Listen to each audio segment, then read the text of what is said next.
Dusty's last ride. The sun was barely a sliver over the horizon, painting the Montana sky in hues of rose and bruised purple as Dusty forked hay into the stalls. Cheyenne and Dakota, his two geldings, nudged his shoulders, their warm breath puffing out in the crisp morning air.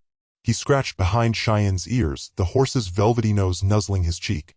"Almost time, boy," he murmured, his voice rough with sleep. "Almost time to show them what we're made of."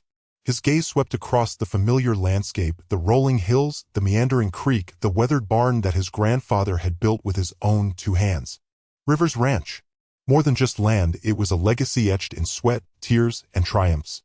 A legacy the bank was threatening to erase. He leaned against the stall, the scent of hay and horse comforting, yet laced with a bitter edge of anxiety. He remembered his father, calloused hands gripping the reins, teaching him to ride before he could walk. He recalled his mother's laughter echoing across the fields, her stories of the Rivers family, pioneers who had tamed this land. Now that legacy was teetering on the brink. He straightened, pushing away the encroaching despair. Self-pity wouldn't save the ranch. Action would. The rodeo in Harmony Creek was his only hope, a long shot, but a shot nonetheless.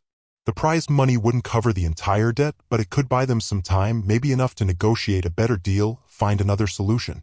The Harmony Creek rodeo grounds buzzed with activity. The air crackled with anticipation, thick with the aroma of grilled burgers and the twang of country music.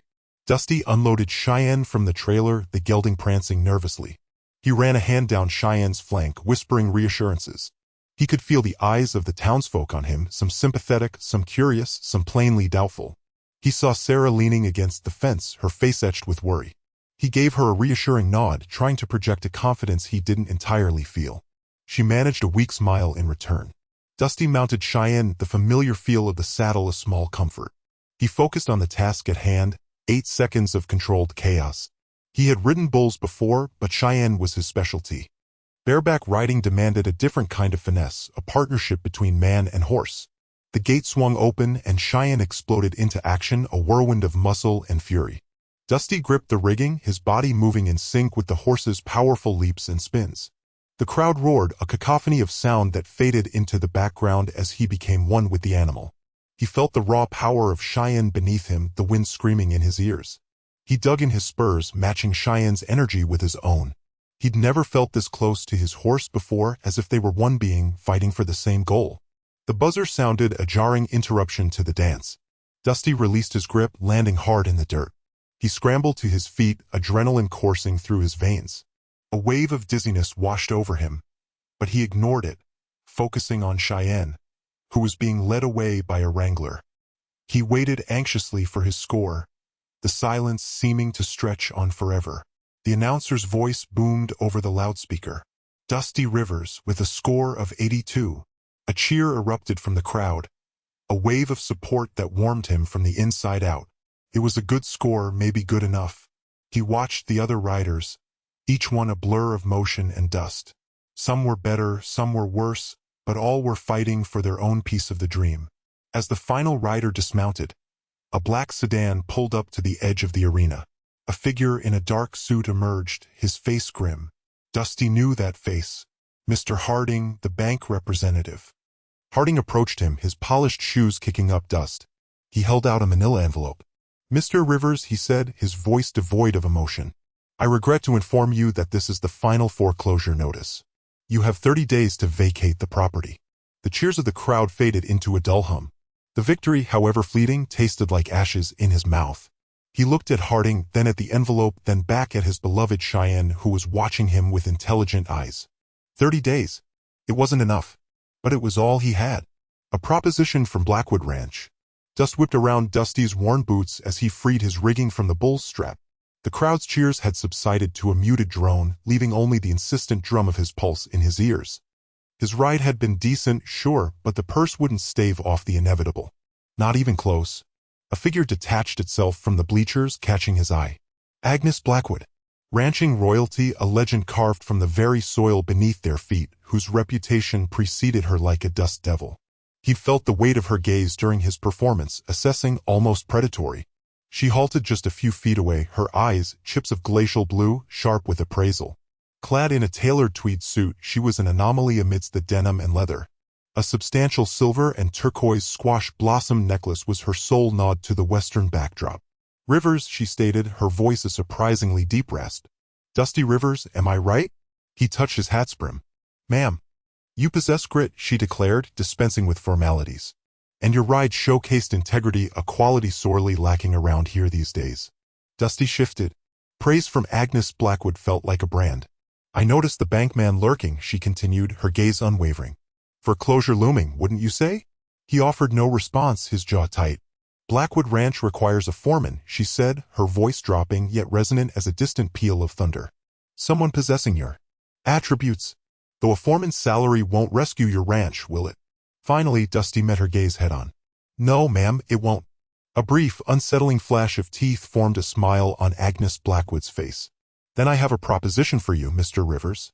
A business venture of sorts. A dramatic pause hung in the air. Marry me. Dusty stared, speechless. The blood seemed to drain from his head. Surely he'd misheard. I'm afraid I didn't catch that. You heard me perfectly, she retorted, her voice regaining its sharp edge. Marry me, Dusty Rivers.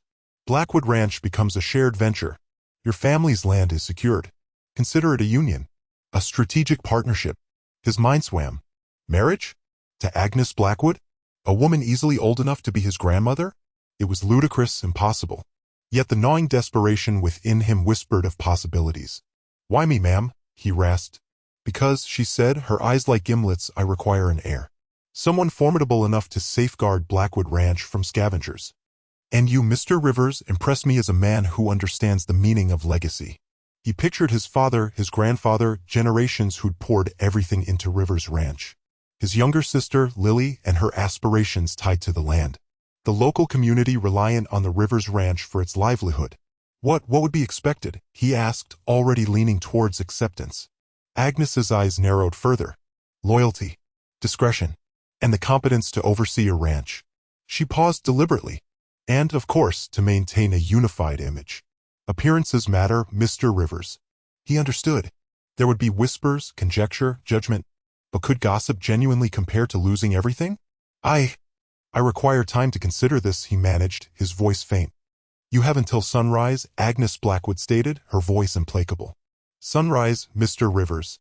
The offer expires then. She turned and strode away, leaving Dusty alone in the swirling grit, the weight of her proposal pressing down like a physical burden. He gazed out at the arena, now empty, the setting sun splashing the sky with streaks of crimson and fire. The land beckoned, murmuring promises and cautions. He faced a momentous choice. One destined to reshape his life and the lives of everyone he held dear, forever. A deal with the devil or an angel? Dust kicked up from the parched earth as Dusty trudged toward the bunkhouse, Agnes's proposition buzzing in his head like a persistent fly. Matrimony. With Agnes Blackwood.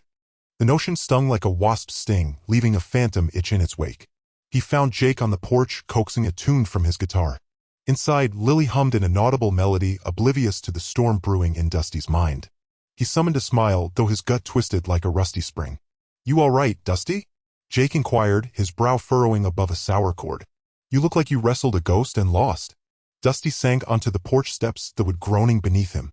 I had a talk with Agnes. Lily appeared in the doorway, wiping her hands on her apron.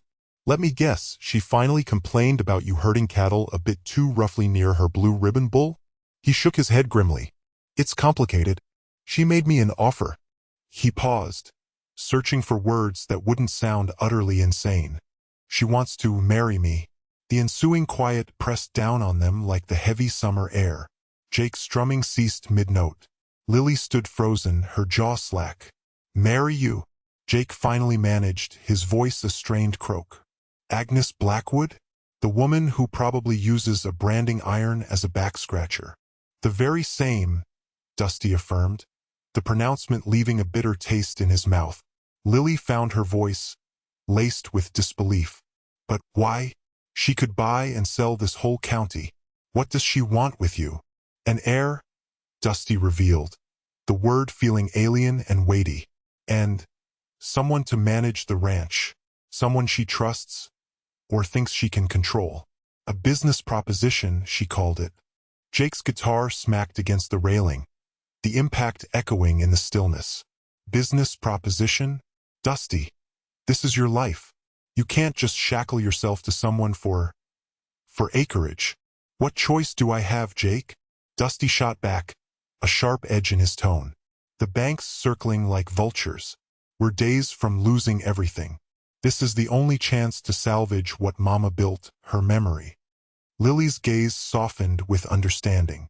She always saw beneath the surface. Is there any affection involved?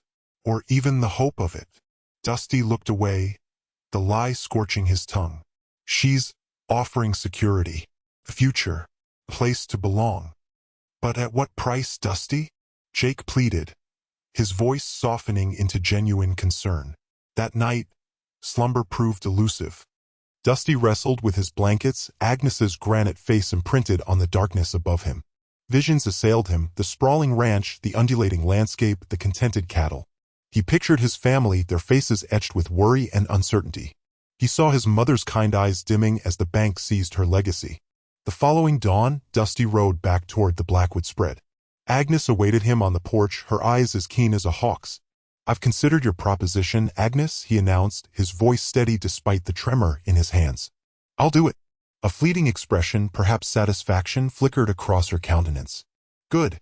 I knew you possessed a pragmatic streak, Dusty. But I have stipulations," he countered, surprising himself with his boldness. "This will be a marriage in name only. I'll give you an heir, one way or another, but I won't feign feelings that don't exist." Agnes's lips tilted into a sardonic smile. "I wouldn't expect you to. And I have my own requirements. You manage the ranch my way. No reckless innovation just for the sake of it." "Understood." "Understood," Dusty affirmed, sealing the bargain with a curt nod. The ensuing days dissolved into a whirlwind of activity. Wedding preparations consumed the Blackwood estate. Dusty felt like a pawn, maneuvered, dressed, and prodded. He tried to ignore the whispers, the furtive glances, the thinly veiled pity. He concentrated on the ranch's operations, immersing himself in details, determined to prove to Agnes that he represented a worthwhile investment. The wedding day dawned clear and bright, a mocking contrast to the turmoil within him. Dusty stood at the altar, encased in a borrowed suit that felt constricting and alien. He watched Agnes proceed down the aisle, her expression inscrutable. She projected power, dominance. As he recited the vows, the words rang hollow, devoid of sincerity. This was a business transaction, not a sacred union. He was saving his family, but at what ultimate cost? He caught his brother and sister in the front row, their faces a blend of concern and reassurance. He offered them a feeble smile, a promise of strength he wasn't sure he possessed. He knew this marked only the beginning. He had struck a deal with the devil, or perhaps an angel veiled in a thorny disguise. Only time would reveal which. The wedding of the year. The Rivers family ranch, usually a place of sun-baked earth and the lowing of cattle, was now awash in a sea of silk and speculation. The wedding of Dusty Rivers to Agnes Blackwood had become the talk of the county, whispered about in hushed tones over coffee at the diner and debated with raised voices at the feed store. May-December romance, some tittered, while others, more bluntly, called it a straight-up business deal. The Blackwood money had transformed the dusty yard into a manicured lawn, dotted with white tents and overflowing with floral arrangements that seemed wildly out of place against the rugged landscape. Guests, a mix of Agnes's wealthy acquaintances and Dusty's bewildered neighbors, mingled uneasily, their conversations a carefully orchestrated dance around the obvious. Bartholomew Blackwood, a man whose tailored suit and slicked-back hair screamed city slicker, moved through the crowd like a shark in shallow water. His smile never quite reached his eyes as he greeted guests, his words dripping with a subtle, almost undetectable, condescension. He found Lily Rivers near the refreshment table, her face tight with barely concealed disapproval. "Lily, isn't it?" he drawled, extending a hand. His grip was firm, almost painful. "Such an unexpected union, wouldn't you agree?" Lily's own handshake was brief, dismissive. "Unexpected, maybe. But Dusty makes his own choices." Bartholomew chuckled, a dry, humorless sound. "Indeed. Though one does wonder about the incentives involved. Agnes is a shrewd woman, but surely she sees through this charade." He paused, leaning closer, his voice dropping to a conspiratorial whisper. "Unless, of course, she's lost a step." Lily straightened, her eyes flashing. "My brother is an honest man, Mr. Blackwood. And my soon-to-be sister-in-law is more than capable of handling her own affairs." She turned abruptly, leaving Bartholomew to his poisonous thoughts. The ceremony itself was a stark contrast of worlds. Dusty, stiff and uncomfortable in a borrowed suit, stood beside Agnes, a formidable figure in a cream-colored gown that did little to soften her angular features. Her hand, adorned with a diamond ring that could probably buy several ranches, rested heavily on Dusty's arm. The preacher droned on about love and commitment, words that seemed hollow in the face of such a pragmatic arrangement.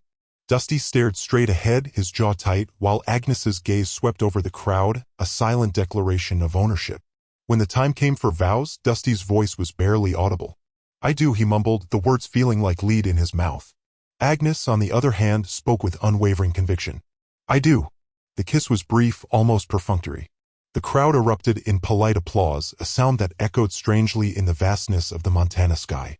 As Dusty led Agnes away, he couldn't shake the feeling that he had just signed away more than just his hand in marriage. He had signed away a piece of himself. Bartholomew watched them go, his lips curled in a sneer. "This will be interesting," he murmured to himself. "Very interesting indeed." He took a sip of champagne, the bubbles doing little to quench the thirst for power that burned within him. He had plans of his own for the Blackwood Empire, and a marriage of convenience wasn't going to stand in his way. Not if he could help it. He knew that sooner or later, Dusty Rivers would crack, and when that happened, he would be there to pick up the pieces. 5 days in. 5 days in, and Blackwood Ranch remained an alien world. Each dawn, Dusty watched the sun spill across a panorama that humbled him. The Rivers farm, once a point of deep satisfaction, now appeared a mere patch in comparison. He'd spent the morning inspecting fences with Jeb, a taciturn foreman whose gaze missed nothing. Their only companions, the squeak of saddle leather and the far-off bellow of cattle. Jeb treated Dusty with a courteous, almost wary respect. The sheer scale of Agnes's undertaking was breathtaking. She oversaw hundreds of cattle, ran fields of alfalfa that stretched into the hazy distance, and employed a workforce larger than Dusty could readily count. The equipment inventory alone, gleaming tractors, monstrous harvesters, and a fleet of trucks, represented a fortune. Dusty, formerly confident in his abilities, felt a creeping sense of inadequacy. He found himself drifting toward the bunkhouse post-lunch. The men, a mix of hardened ranch hands and green recruits, studied him with veiled curiosity. He tried to engage, offering assistance with repairs or loading hay, but his overtures met polite rejection. He remained the boss's husband, an outsider, and no amount of effort would change that equation. The unvoiced question hung heavy. What was his place here? What had Agnes seen in him? That evening, Agnes summoned him to her office. The space, crammed with leather-bound volumes and mounted trophies, exuded wealth and command.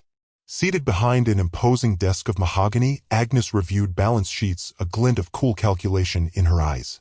She embodied the role of cattle baroness, a figure who inspired deference and tolerated no dissent. "Dusty," she stated, without glancing up, "I've reviewed the Rivers accounts. The situation is critical." He swallowed, throat suddenly dry. "I know, Agnes.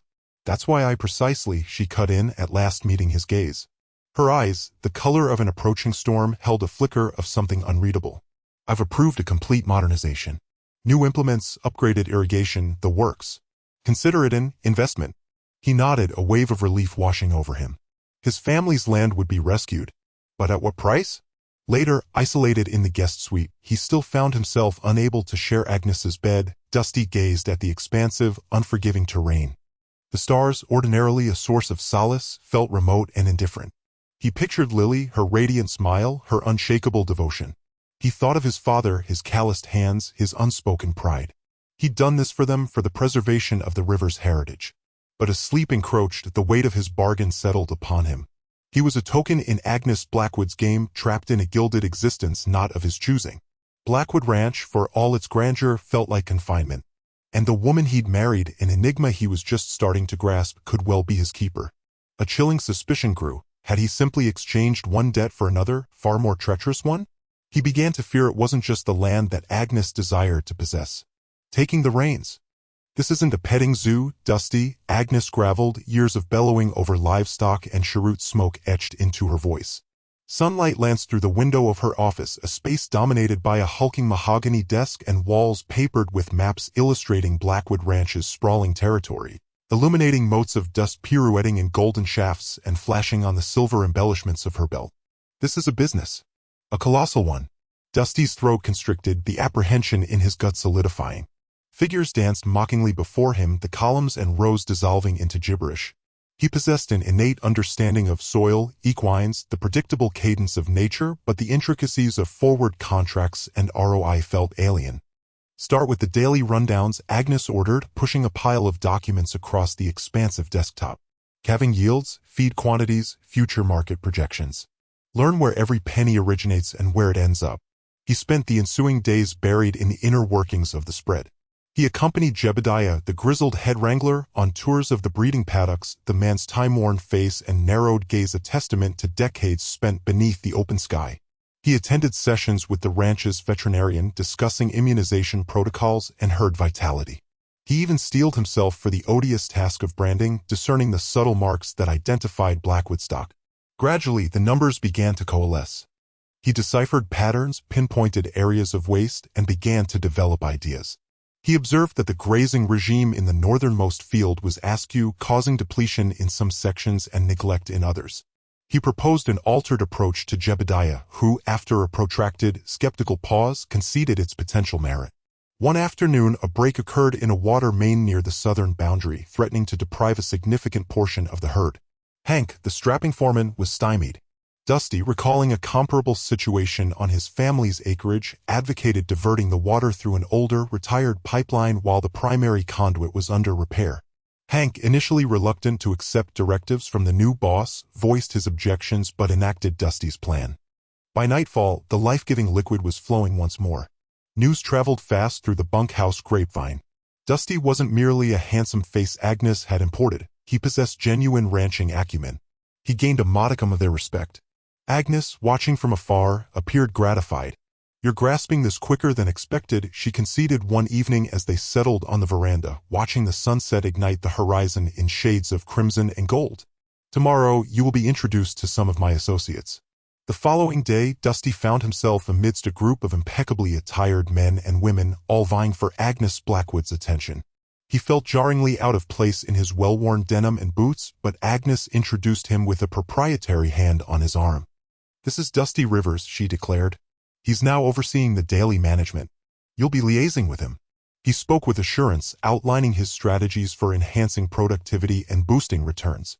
He parried their inquiries with knowledgeable responses, drawing upon his newfound understanding and his lifelong connection to the land.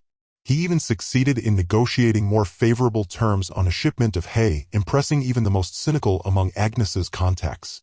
As they journeyed back to the ranch, Agnes was uncharacteristically taciturn. Dusty stole glances at her, attempting to discern her mindset. At last, she broke the silence. "You performed admirably, Dusty. Truly admirably." Yet, as he gazed at the endless vista of the Blackwood Ranch, a disquieting sensation washed over him. He was succeeding, demonstrating his capabilities, but at what cost? He was morphing into the man Agnes envisioned, a component within her finely tuned operation. And with each successive day, he felt increasingly distanced from the person he once was. The reins were now in his grip, but whose course was he truly steering? Secrets in the ledger. The scent of old paper and leather hung heavy in the air as Dusty hunched over the ledgers. Agnes had granted him access to the Blackwood Ranch accounts, a gesture that initially felt like trust, but now, after weeks of meticulous review, felt more like a test. Or perhaps a trap. He'd started out eager, determined to prove his worth beyond simply being Agnes's husband. He'd streamlined processes, negotiated better deals with suppliers, and even identified some areas where the ranch was bleeding money unnecessarily. But the deeper he dug, the more uneasy he became. The numbers simply weren't adding up. He flipped back several pages, his brow furrowed.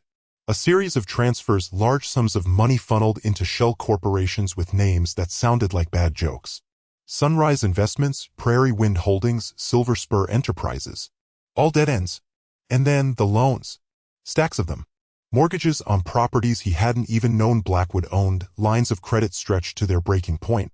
A cold knot formed in his stomach. This wasn't just mismanagement. This was a slow-motion train wreck. He stood, the chair scraping against the polished wooden floor, and walked to the window. The vast expanse of Blackwood land stretched out before him, bathed in the amber glow of the setting sun, a beautiful illusion masking a crumbling foundation. He found Agnes in the library, a snifter of amber liquid swirling in her hand. The fire crackled merrily in the hearth, casting dancing shadows on her face. She looked regal, untouchable. Dusty felt a surge of anger, mixed with a strange sense of pity. "Agnes, we need to talk," he said, his voice tight. She raised an eyebrow, unfazed. "Is something the matter, Dusty?" He walked towards her, ledger in hand. These accounts, they don't make any sense. Where is all this money going?" He placed the ledger on the small table beside her, the thud echoing in the otherwise silent room. Agnes didn't reach for it. She took a slow sip of her drink. "Blackwood Ranch is a large operation, Dusty. There are many expenses." "Expenses? These aren't expenses, Agnes.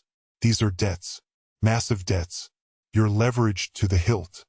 Her composure finally cracked. Just a little. A flicker of annoyance crossed her features. "You wouldn't understand," she said, her voice sharper now. "It's complicated." "Complicated? Try catastrophic. How close are you to losing everything?" She turned away, staring into the fire. "That's none of your concern." "None of my concern? I'm your husband. My name is on the deed to this ranch now. My family's future is tied to this place. This was a business arrangement, Dusty. Nothing more. And you didn't think it was important to mention that the business was about to go bankrupt?" He ran a hand through his hair, frustration boiling over. "Why, Agnes? Why did you marry me?" She didn't answer, the silence stretching between them, thick and suffocating. Dusty felt a wave of nausea. Had he been used? Was he just a pawn in some desperate game to save Blackwood Ranch? "Tell me the truth, Agnes," he pleaded, his voice softer now. "Please." She finally turned back to him, her eyes hard. "The truth is, Dusty, you wouldn't understand the sacrifices I've made to keep this ranch alive. You wouldn't understand the pressures I'm under. Try me." She hesitated, then sighed. "It's complicated," she repeated, her voice barely a whisper. "There are things you don't need to know." "Things I don't need to know? Agnes, this is my life now.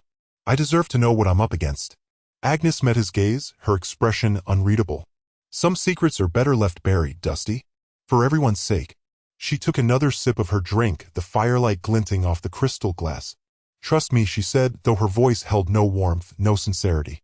Dusty stared at her, the weight of her secrets pressing down on him. He didn't trust her. Not anymore. He had a sinking feeling that he had walked into something far more dangerous than he could have ever imagined. He turned and walked out of the library, leaving Agnes alone with her secrets. The crackling fire the only sound in the room. The nephew arrives. The dust hadn't settled from Agnes's Cadillac before a second plume billowed on the horizon, heralding Bartholomew Blackwood. A sleek, obsidian town car deposited him, a paragon of urbanity, his flawlessly shined shoes reflecting the harsh Wyoming sun.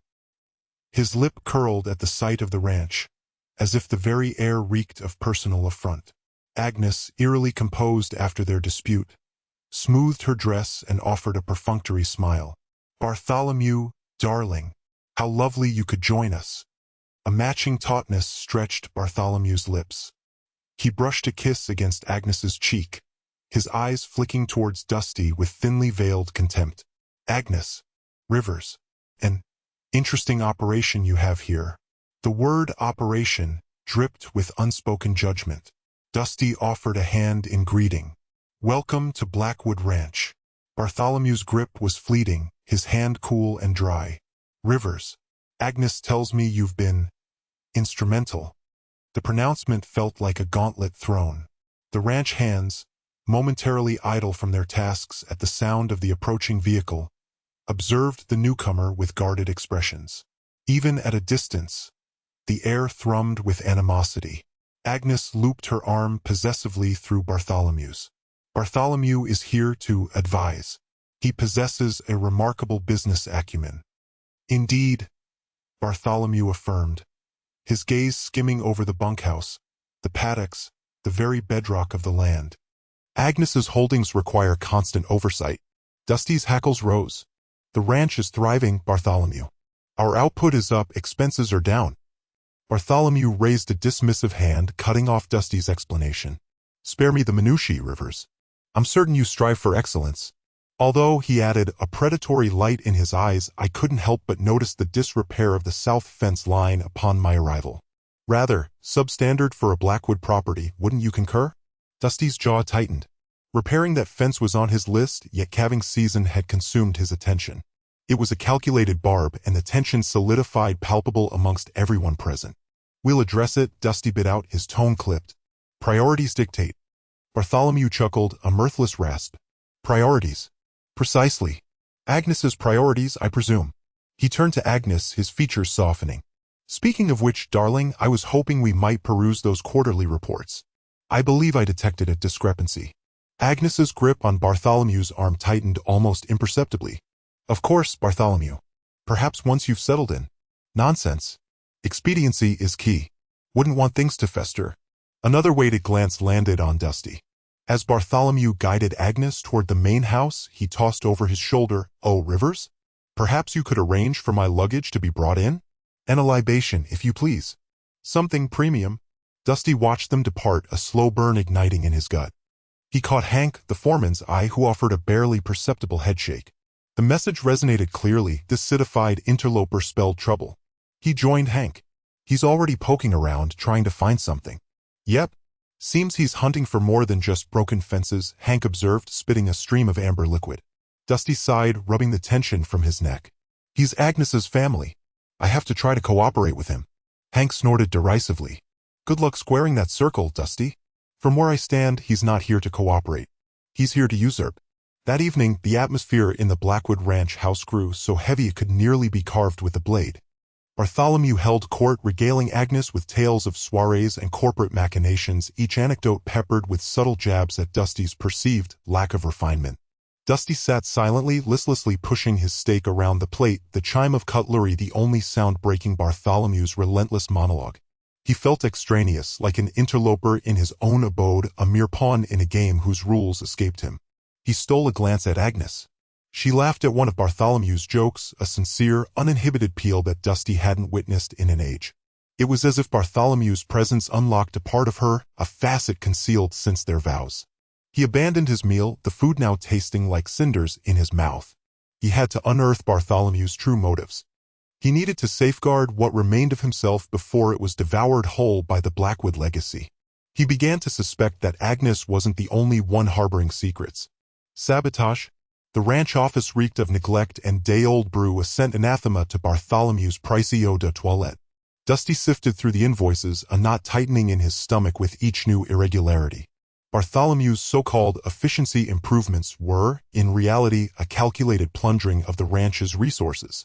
Inflated feed costs, non-existent repairs on junked equipment, and vanished cattle shipments painted a clear, damning picture. This wasn't mere incompetence, it was calculated sabotage. A buried delivery receipt confirmed his suspicions.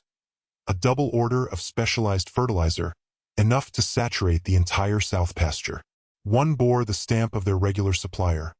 The other, initialed with a rushed B, redirected the shipment to an unfamiliar company across state lines.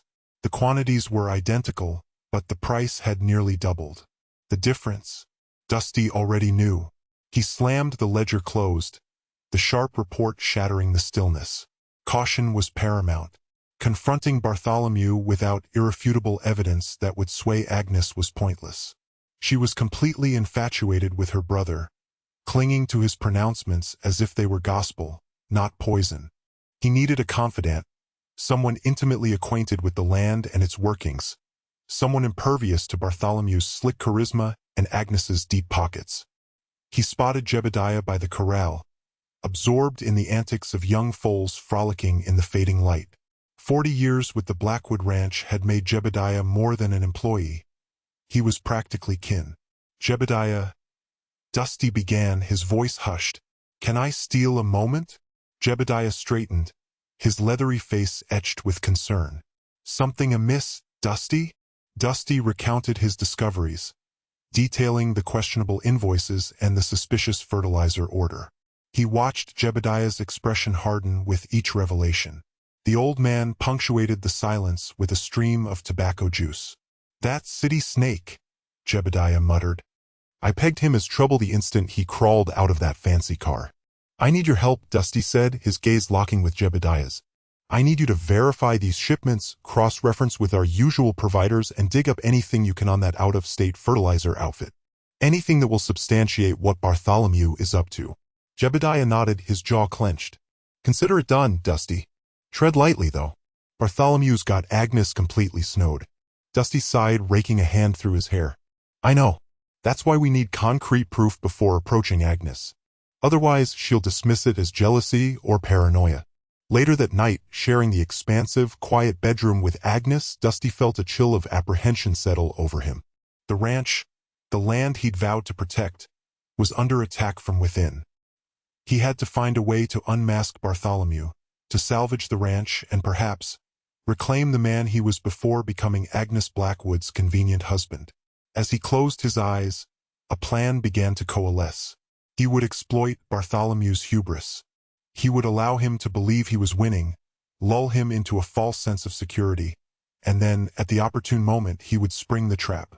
He would need bait, something irresistible to Bartholomew.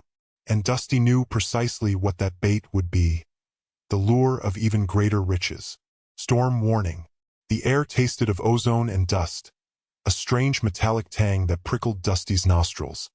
He squinted at the horizon, a bruised purple smear against the pale yellow of the... Just make sure the fences are secure. We'll ride out and try to keep them bunched together as best we can. He turned to the other cowboys. Saddle up. Let's move. He found Agnes inside, fussing with a vase of wilting roses. Dusty, darling, do be careful, she said, her brow furrowed with concern. Bartholomew tells me these storms can be quite unpredictable. Dusty merely nodded, grabbing his oilskin slicker from the coat rack. He felt a pang of something akin to guilt, seeing the worry etched on her face. Was he being unfair, always suspecting the worst? But then he remembered the fraudulent invoices, the fertilizer shipments, the way Bartholomew's eyes gleamed when he talked about restructuring the ranch. We'll be fine, Agnes, he said, his voice flat. Just stay inside. The storm hit with the force of a runaway train. Rain lashed down in sheets, blurring the landscape into a gray, swirling mess. Lightning cracked across the sky, illuminating the ranch buildings in stark, momentary flashes. The wind howled like a banshee, tearing at anything that wasn't bolted down. Dusty, riding alongside Jebediah, struggled to keep his horse from bolting. The cattle were panicked, scattering in all directions. They worked tirelessly, pushing the herd towards a more sheltered area near the creek, their faces stinging from the rain and wind.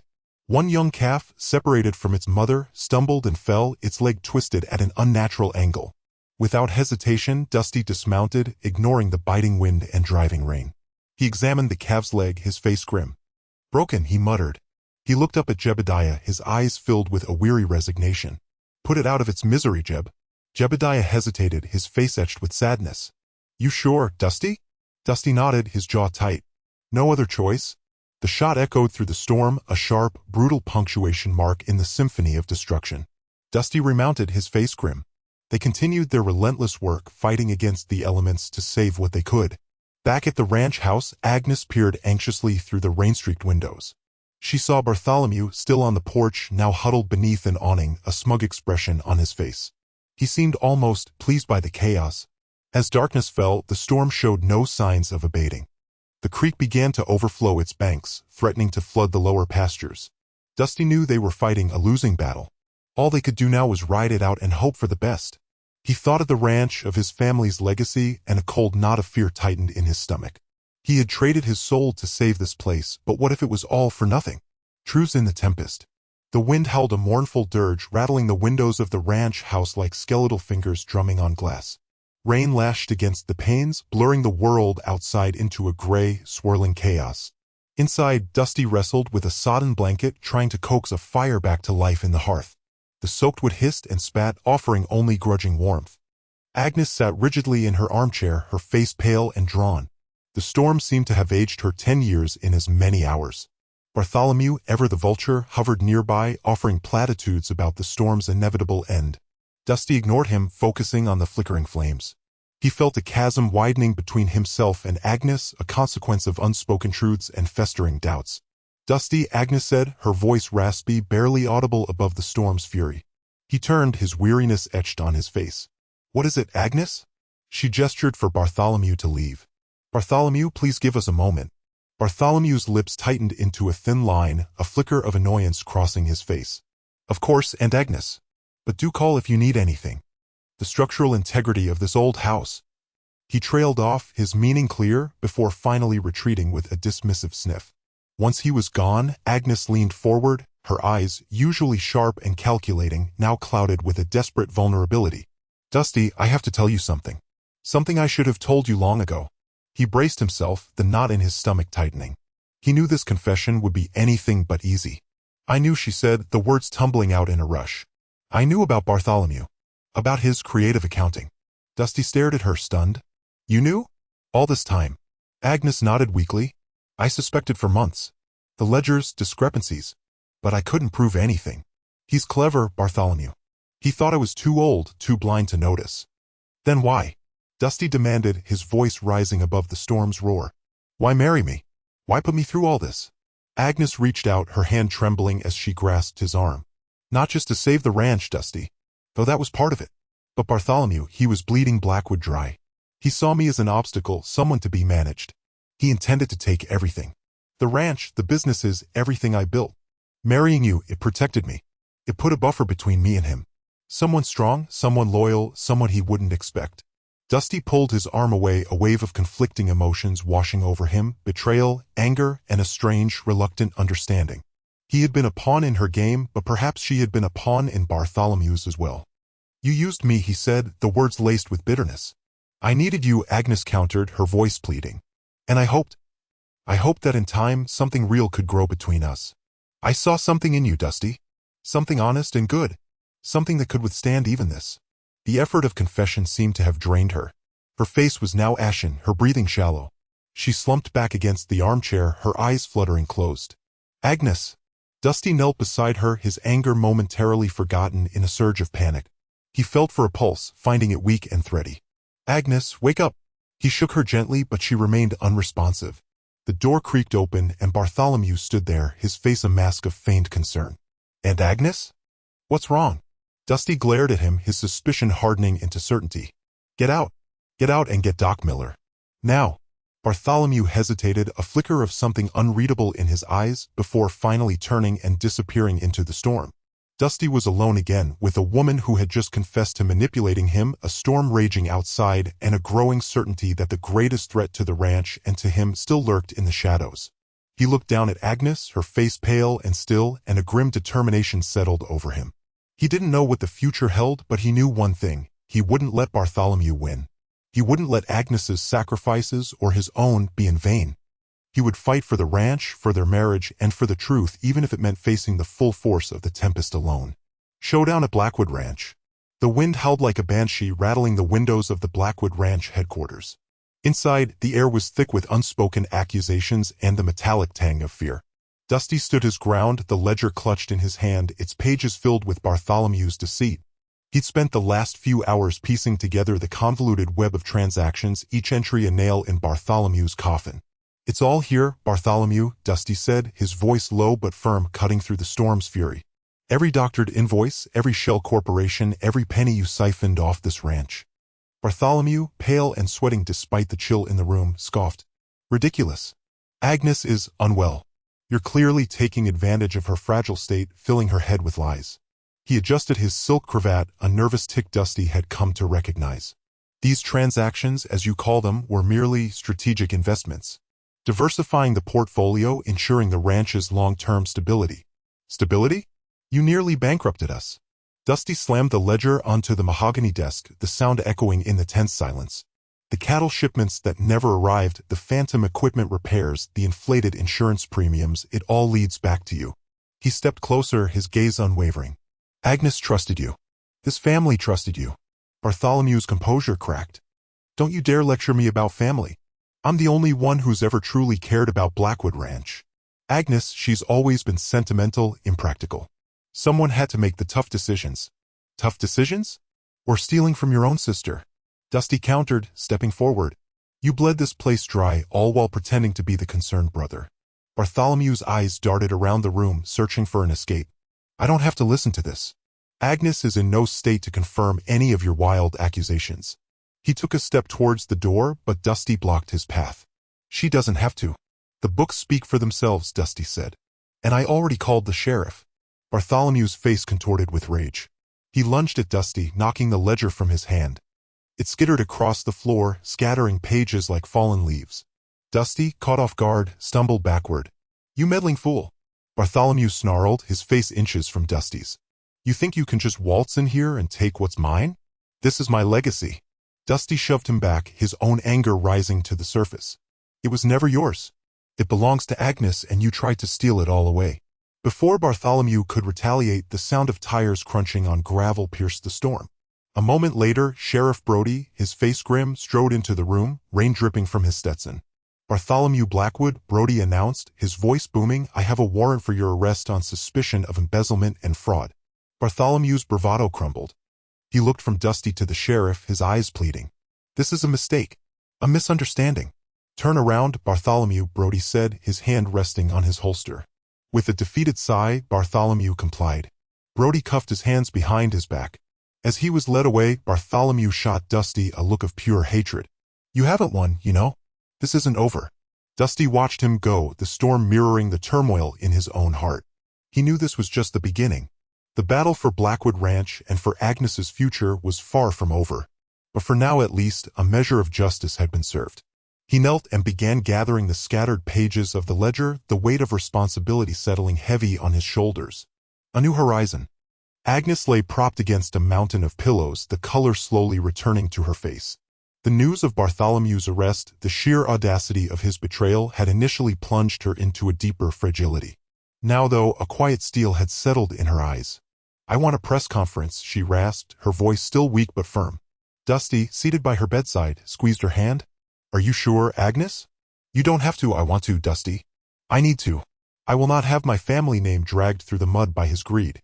The following day, Agnes, supported by Dusty, addressed the assembled reporters from the veranda of the main house. The dry Texas wind whipped at her hair, but her gaze remained unwavering. She spoke of her shock, her disappointment, and her absolute disavowal of Bartholomew's actions. He is no longer a part of this family, she declared, her voice carrying across the hushed crowd. And I intend to see that he faces the full consequences of his crimes. The reporters scribbled furiously, their flashes momentarily blinding. Dusty stood beside her, a silent pillar of support. He knew this was Agnes reclaiming her narrative, taking control after a lifetime of letting Bartholomew manipulate her. A collective sigh seemed to ripple through the ranch hands gathered at a respectful distance. The fallout was immediate and harsh. Bartholomew was formally removed from the Blackwood Foundation, and Agnes initiated a thorough audit of all its holdings. The scandal, while painful, served as a cleansing fire, burning away the rot that had festered for years. With Bartholomew gone, a new energy infused Blackwood Ranch. Dusty, finally free from the shadow of suspicion, threw himself into revitalizing the land. He introduced rotational grazing, implemented water conservation techniques, and diversified the cattle breeds to improve resilience to drought. Agnes, recovering her strength, took an active role in the business, her sharp mind dissecting financial reports and identifying new market opportunities. One afternoon, while reviewing some old deeds in the ranch's dusty archives, Dusty stumbled upon a document he didn't recognize. It was a trust established years ago in the names of his mother and siblings. The benefactor? Agnes Blackwood. He rushed back to the main house, the paper trembling in his hands. Agnes was in the library, poring over blueprints. Agnes, he began, his voice thick with emotion, what is this? He held out the trust document. Agnes looked up, a hint of a smile playing on her lips. I wanted to ensure your family was taken care of, Dusty. They've suffered enough hardship. I didn't want you to feel obligated to stay here because you were worried about them. Tears welled in Dusty's eyes. But why didn't you tell me? Because it wasn't about gratitude, Dusty. It was about righting a wrong. And because I didn't want you to feel like you owed me anything. In that moment, Dusty understood the depth of Agnes's generosity, her quiet compassion that ran far deeper than her outward appearance of steely control. His respect for her blossomed into something far more profound than mere obligation. Inspired by his own journey, Dusty proposed a new initiative, a mentorship program for young black cowboys, providing them with the skills and resources to build their own ranching careers. Agnes embraced the idea wholeheartedly, allocating land and funding to the program. Together, they established the Rivers Blackwood legacy, a testament to their shared commitment to the land and the people who worked it.